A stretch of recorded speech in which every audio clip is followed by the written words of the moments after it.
আমরা ধারণা করে থাকি যে স্বর্গ নরক উপরে, আমাদের এই পাপ পুণ্যের হিসাব স্বর্গ নরকে হবে।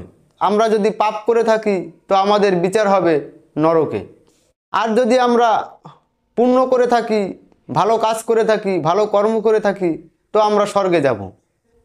স্বর্গে আমরা মহা আনন্দে মহা খুশিতে থাকব, সে অনন্ত এক সুখ।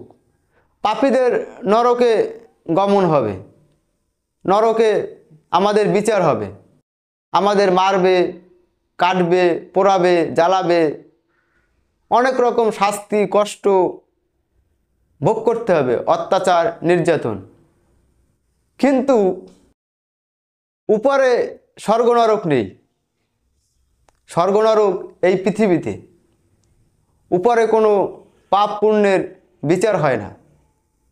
যা বিচার, যা হিসাব এই পৃথিবীতেই হয়, এই জগতেই হয়। তুমি যদি ভালো কর্ম করো, ভালো কিছু করো, তার সুখ, তার আনন্দ তুমি এখানেই ভোগ করে যাবে।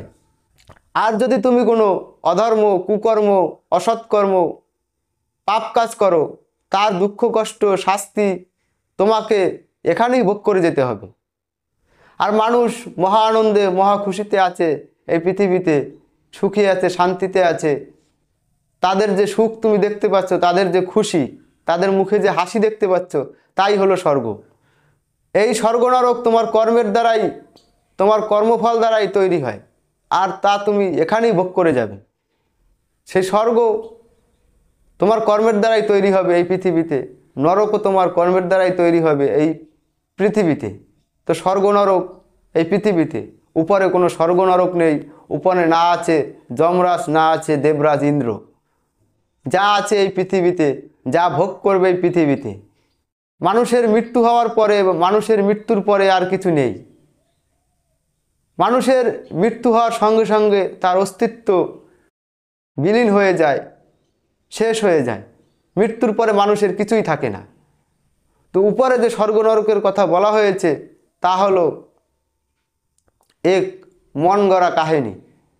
উপরে স্বর্গ নরক বলার কারণ একটাই, যাতে তুমি ভয়ভীত থাকো, সেই স্বর্গ নরককে ভয় করো, সেই ভয় করে তুমি ভালো কর্ম করো, ভালো কিছু করো। কিন্তু বাস্তবে উপরে কোনো স্বর্গ নরক নেই। স্বর্গ নরক এই পৃথিবীতে, এই সংসারে, এই সমাজে।